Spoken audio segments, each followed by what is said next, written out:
ಓಂ ನಮಃ ಶಿವಾಯ.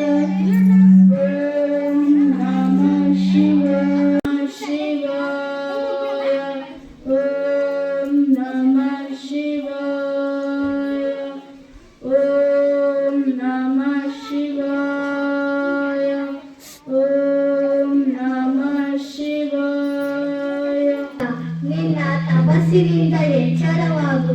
ನಿನ್ನ ಈ ಕಡು ತಪಸ್ಸಿಗೆ ಕಾರಣವೇ ನಾನು ಅಮರನಾಗಬೇಕು. ನನ್ನನ್ನು ಯಾರು ಸೋಲಿಸದಂತೆ ಅಜೇಯನಾಗಬೇಕು. ಈಗಾಗಲೇ ಬ್ರಹ್ಮನಿಂದ ವರ ಪಡೆದು ಅಮರನಾಗಿರುವೆಯಲ್ಲ, ಆದರೆ ಅಜೇಯನಾಗಿಲ್ಲ ಅಲ್ಲವೇ? ಈ ಎರಡನ್ನು ನೀನು ಏಕಕಾಲದಲ್ಲೇ ಸಾಧಿಸಬಲ್ಲದು. ನಾನು ನಿಮ್ಮ ಪರಮಭಕ್ತ. ನೀವು ಯಾವಾಗಲೂ ನನ್ನ ಆತ್ಮದಲ್ಲಿ ನೆಲೆಯಾಗಿರುವಿರಿ. ಆದರೆ ಮತ್ತೇನು? ನೀವು ಲಯಗಾರರು. ನಿಮ್ಮ ಮುಂದೆ ಅಜೇಯರಾಗಲು ಮತ್ತೊಬ್ಬರಿಲ್ಲ. ನಿಮ್ಮ ಆತ್ಮಲಿಂಗವು ನನಗೆ ಬೇಕು. ನನ್ನ ಆತ್ಮಲಿಂಗದ ಮಾಲೀಕನಾಗುವ ಮೂಲಕ ಅಮರನಾಗುವ ಆಸೆಯೇ ನಿಶ್ಚಿತ. ಆದರೆ ಒಂದು ಷರತ್ತು. ನಾನು ನಿನಗೆ ಕೊಟ್ಟ ಆತ್ಮಲಿಂಗವನ್ನು ಗಮ್ಯಸ್ಥಾನ ತಲುಪುವವರೆಗೆ ನೆಲಕ್ಕೆ ಸಾಗಿಸಬಾರದು. ಖಂಡಿತ. ತೆಗೆದುಕೋ. ರಾವಣೇಶ್ವರನಾಗು. ನನ್ನ ತಂದೆ ವಿಶ್ರವ, ತಾಯಿ ಕೈಕಸಿಯರು ನೀಡಿದ ದಶಗ್ರೀವ ಎಂಬೆಸರು ಈಗ ಈಶಗ್ರೀವ ಆಯಿತು. ಬ್ರಹ್ಮನಿಂದ ಮೃತ್ಯುವಿಲ್ಲದಂತೆ ವರ ಪಡೆದೆ. ಈಶ್ವರನಿಂದ ಅವನ ಆತ್ಮಲಿಂಗವನ್ನೇ ಪಡೆದೆ. ಈಗ ಇದರ ಮಾಲೀಕ ನಾನು. ಒಬ್ಬ ಇಷ್ಟು ಬೇಗನೆ ಸಂಜೆ ಆಗುತ್ತಿದೆಯಲ್ಲ, ನಾನು ಸಂಧ್ಯಾ ವಂದನೆ ಮಾಡಲೇಬೇಕು. ಈ ಆತ್ಮಲಿಂಗವನ್ನು ಕೆಳಗಿಟ್ಟರೆ ಇದು ಅಲ್ಲೇ ನೆಲೆಯಾಗುತ್ತಿದೆಯಲ್ಲ. ಎರಡೂ ಕೈಗಳಿಲ್ಲದೆ ನಾನು ಸಂಧ್ಯಾ ವಂದನೆ ಮಾಡಲು ಸಾಧ್ಯವಿಲ್ಲ.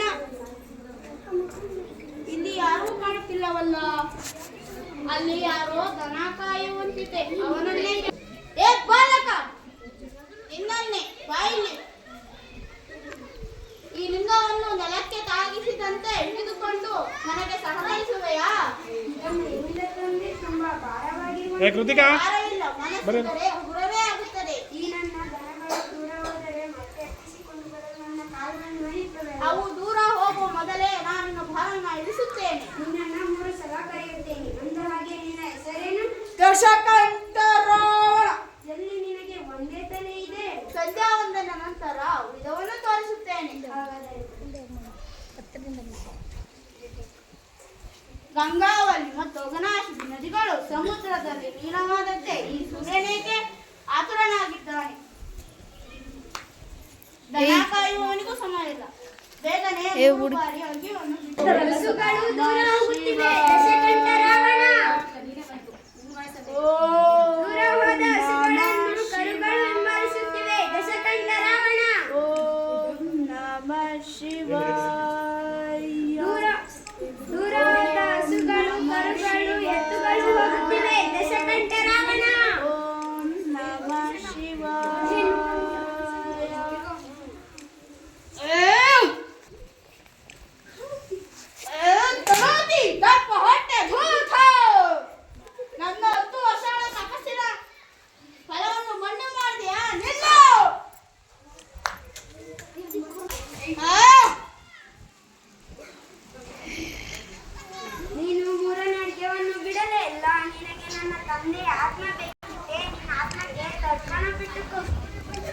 ಶಿವನ ಪುತ್ರ. ಓಹೋ, ನೀನು ದನ ಕಾಯುವವನು.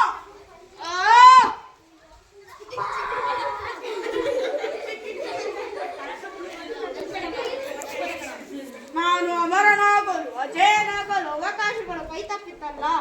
ಇನ್ನೂ ಆ ಸಮಯ ಬರದು. ನನಗೆ ಸಿಗದ ಈ ಲಿಂಗವು ಮೂಲ ರೂಪದಲ್ಲಿ ಇರಬಾರದು. ಅರ್ಧವೇ ಸಾಕು.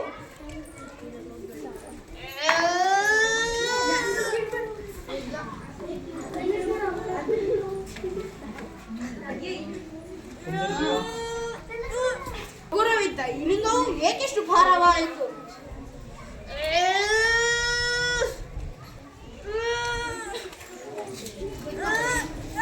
ಬಾಕಿದೆಲ್ಲ ಒನ್